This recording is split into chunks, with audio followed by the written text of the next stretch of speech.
పరిస్థితికి వచ్చింది. Okay, right. Gajendra గారు, హలో గజేంద్ర గారు. యా, విన్నారు మీరు. నిజంగానే ఈరోజు మరి వైసీపీ 11 సీట్లకే పరిమితమైంది. తర్వాత ఏదైతే జోగి రమేష్ గతంలో ఆయన మంత్రిగా ఉన్నప్పుడు చంద్రబాబు నాయుడు కానీ, అదేవిధంగా పవన్ కళ్యాణ్ గారిని కానీ, అదేవిధంగా లోకేష్ గారిని కానీ, ఇలాగ టీడీపీలో ఉన్న నాయకులందరినీ కూడా టార్గెట్ చేస్తూ రకరకాల విమర్శలు చేశారు. ఈరోజు అగ్రిగోల్డ్ భూముల విషయంలో తన కొడుకు రాజీవ్ అనే అబ్బాయి ఎవరైతే ఉన్నారో అతను అరెస్ట్ చేసి ఈరోజు పోలీసులు కూడా సిఐడి పోలీసులు అరెస్ట్ చేయడం జరిగింది. సో దీని వెనకాల పెద్ద కుంభకోణమే ఉంది. ఈ యొక్క ప్రజల యొక్క సొమ్మును దారుణంగా దోచుకుని అవినీతి చేసినటువంటి విషయంపై ఈరోజు పోలీసులు అరెస్ట్ చేయడం జరిగింది. దానికి మీరంతా కూడా ఇదంతా కేవలం కక్షపూరిత రాజకీయ చర్య మాత్రమే, మమ్మల్ని ఇరుకుని పెట్టే ప్రయత్నం చేస్తుంది టీడీపీ ప్రభుత్వం అని చెప్పేసి మీరు మాట్లాడుతూ ఉన్నారు. ఏంటి నిజంగానే అటువంటి కార్యక్రమాలు జరుగుతున్నాయా? ముందుగా యోయో టీవీ ప్రేక్షకులందరికీ, అదేవిధంగా ప్యానల్ ఉన్న పెద్దలకు, మా అన్న రవికుమార్ అన్న గారికి ప్రత్యేక ధన్యవాదాలు తెలియజేసుకుంటూ, ఈరోజు ఒక మాజీ మంత్రి జోగి రమేష్ గారి కొడుకుని అరెస్ట్ చేయడము ఏ విధంగా ఉందంటే ఖచ్చితంగా కక్షపూరితమైనటువంటి భాగంలో ఒక అంశం మాత్రమే. ఎందుకంటే వీళ్ళు అగ్రిగోల్డ్ ల్యాండ్స్ ఏదైతే ఉందో లేదా ల్యాండ్ టైటిల్ యాక్ట్ ద్వారా ఈ భూముల్ని కబ్జా చేసి అతను పేరు మీద చేశారని వీళ్ళ ఆరోపణలు. ల్యాండ్ టైటిల్ యాక్ట్ అనేది విధి విధానాలే రూపొందించుకుంటా దాన్ని ఇప్పుడు ఆంధ్ర రాష్ట్రంలో ఇంకా అమలుపరచకపోగా ఆ యాక్ట్ ద్వారా వీళ్ళు ఆ భూమిని ఏ విధంగా ఇది రిజిస్ట్రేషన్ చేసుకున్నారో అది టీడీపీ వాళ్ళకి తెలవాలి, కూటమి నాయకులుగా తెలవాలి. లేనప్పుడు అంటే అప్పుడు అధికారంలో ఉన్నది మీరే కాబట్టి మీ మీద అటువంటి ఎలిగేషన్స్ వస్తున్నాయి. ఇప్పుడు ఒక విషయం అన్న, చట్టమే లేనప్పుడు ఆ చట్టం ద్వారా ఆయన లబ్ధి పొందాలంటే ఏ విధంగా ఈ చిన్న లాజిక్ మిస్ చేసుకొని మీరు ఈరోజు ఏదో ఇల్లు అలగగానే పండగ అయిపోదన్నా. కాబట్టి న్యాయం అన్నది ఒకటి ఉంటది. ఆ న్యాయం అన్నది ఏ పక్క ఉంది, ఎవరికి ఉంది అనేది తొందరలోనే తెలుస్తుంది. మీరు అరెస్ట్ చేయగానే సరే, అరెస్ట్ చేసిన అధికారం మీ చేతిలో ఉంది కాబట్టి మా లాంటి వాళ్ళని లేదా మా నాయకుల్ని మా పార్టీని ఇబ్బంది పెట్టేది.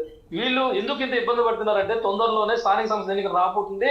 ఆ స్థానిక సంస్థల్లో బలహీనపరచడానికి, వైఎస్ఆర్ కాంగ్రెస్ పార్టీ నాయకుల్ని భయపెట్టడానికి, బలహీనపరచడానికి, తద్వారా స్థానిక సంస్థల్లో వీళ్ళు సింపతి పొంది ఓట్లని సీట్లని కొలగొట్టడానికి మా మీద ఒక ప్రయోగం చేస్తున్నారు తప్ప అంత మించి ఏం కాదు. ఈ విధంగా చేసినంత మాత్రాన బాలుని ఎంత స్పీడ్ గా గోడ కొడతారో అంత స్పీడ్ గా తిరిగి మళ్ళీ మన దగ్గరకు వస్తుందని మీరు గ్రహిస్తే బాగుంటది. కాబట్టి మా నాయకులు ఎక్కడ కూడా అవినీతి లేకుండా, అక్రమాలు లేకుండా, బంధు మిత్రులు ప్రీతి లేకుండా పరిపాలన అందించాము.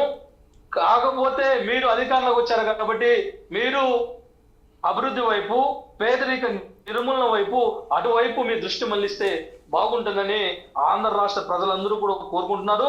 మేము కూడా అదే కోరుకుంటున్నాం. మీరు ఏదైనా న్యాయం చేయాలి రాష్ట్ర ప్రజలు అనుకుంటే దానికి మేము ముందుండి మీకు మద్దతు తెలిపేటువంటి రాజకీయాల పక్కన పెట్టి ముందు వరుసలో నిలబడేటువంటి తత్వం కలిగినటువంటి నాయకులు మా వైఎస్ఆర్ కాంగ్రెస్ పార్టీలో ఉన్నారు. దాని పక్కన పెట్టి కక్షపూరితమైన రాజకీయాలు ఎన్ని సంవత్సరాలు తెలుసు? గతంలో మీరు 14 సంవత్సరాలు ముఖ్యమంత్రి ఉన్నప్పుడు, ఈ రాష్ట్రాన్ని పరిపాలించినప్పుడు ఈ రాష్ట్రంలో ఉన్నటువంటి పరిస్థితులు ఏ విధంగా ఉన్నాయో మన అందరికి కూడా తెలుసు. మీరు ఎవరు కూడా చెప్తే తెలుసుకునేటువంటి అవసరం ఈ రాష్ట్ర దేశ ప్రజలకు ఎవరికి కూడా లేదు అనేది విషయాన్ని మీరు గుర్తించితే బాగుంటుంది. కాబట్టి ఇవన్నీ ఎన్ని చెప్పినా ఎన్ని చేసినా వైఎస్ఆర్ కాంగ్రెస్ పార్టీని ఏం చేయరు. గతంలో 23 సీట్లు వచ్చినప్పుడు మీరు ఏ విధంగా అయితే ఉన్నారో అంతకుమించి బలంగా, దృఢంగా ఉన్నటువంటి మా నాయకుడు ఏదో 11 సీట్లు వచ్చింది అయిపోయింది జగన్మోహన్ రెడ్డి గారి పని, ఇంకా పార్టీని మూసేస్తారని చెప్పిన మాటలు కొన్ని మీడియాల్లో వార్తలు వింటుంటే బాధ కలుగుతుంది. ఎందుకంటే ఈ రాష్ట్రంలో ఏదైనా ఒక మేనిఫెస్టో ఇస్తే ఆ మేనిఫెస్టోని 99% అమలు పరిచినటువంటి ఏకైక ప్రభుత్వము వైఎస్ఆర్ కాంగ్రెస్ పార్టీ ప్రభుత్వము, మా నాయకుడు జగన్మోహన్ రెడ్డి గారు. అందుకు గతంలో వీళ్ళు పేదరిక నిర్మూలన ఒక ల్యాండ్ తీసుకుంటే గతంలో ఎన్ని ఇల్లులు ఉన్నాయి, ఇల్లు లేని వాళ్ళు కూడా ఇంకా ఈ రాష్ట్రంలో కూటికి గుడ్డకి కనీసం నీడకి కూడా నోచుకోలేనటువంటి పేద ప్రజలు ఈ రాష్ట్రంలో ఉన్నారంటే మీరు చేసినటువంటి అభివృద్ధి ఎటుపోయింది. కానీ నిజంగానే ఈ రోజు పోలీసులు చేసిన మీరు అంత మీరండి. అభివృద్ధి చేస్తుంటే కాదు కాదు కాదు కాదు గజేంద్రన్ గారు అభివృద్ధి ఎటుపోయినని అడుగుతున్నాం. గజేంద్రన్ ఇవన్నీ గారు. పక్కన పెట్టి మీరు మా మీద పడితే, మమ్మల్ని అరెస్ట్ చేస్తే, మమ్మల్ని జైలుకి పెడితే, మా మీద కేసులు పెడితే, మా మీద ఏదేదో ఆరోపణలు చేస్తే, ఆధారం లేనట్టు ఆరోపణలు చేసుకుంటూ పబ్బం గడిపితే ఎవరికి నష్టమో. ఆధారం లేని ఆరోపణలు లేదు సార్. సిఐడి పోలీసే రంగంలోకి దిగి అరెస్ట్ చేసినప్పుడు ఆధారం లేకుండా ఎలా వస్తారు వాళ్ళు? ఇప్పుడు నిజంగానే మీకు అంత నిజంగా ప్రజాభిప్రాయం, అంత ప్రజల మీద, అంత ప్రజల మీ మీద అభిమానం ఉండుంటే మీకు 11 ఎందుకు ఇస్తారు? మరి మీ 11కే పరిమితం అయిపోయారు ఈరోజు. మీరు వై నాట్ 175 వెళ్ళారు కదా. వచ్చిందని ఆ 11 సీట్లు మాకు ఎందుకు వచ్చిందని గంట సేపు మాట్లాడగలుగుతా, ఆధారాలు చూపించగలుగుతా.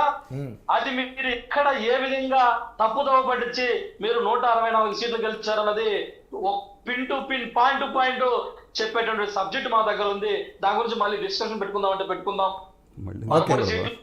మీరు ఇచ్చారా, ప్రజలు ఇచ్చారా, భగవంతుడు ఇచ్చాడా, మిషన్లు ఇచ్చినాయా, మోడీ గారు ఇచ్చారా అన్నది ప్రజలందరికీ తెలుసు. కాబట్టి దాని గురించి ఒక చర్చ పెట్టుకుందాం. ఆ చర్చలో ఆధారాలు చూపిస్తాను. మీరు ఏ విధంగా గెలిచారో మీరు ఆధారాలు చూపించండి, ఆ రోజు మాట్లాడుకుందాం. రైట్ రైట్ రైట్ బోస్ గారు చూస్తే వ్యవహారం మొత్తం చూస్తున్నారు. మీరు ఒక అంటే మీకు అన్ని విషయాల గురించి బాగా ఇదే తెలుసు, ఆ ఏరియా మనిషి కాబట్టి. సో నిజంగానే జోగి రమేష్ గారు గతంలో ఏ విధంగా వ్యవహరించారు ఏంటనేది అందరికీ తెలుసు. సరే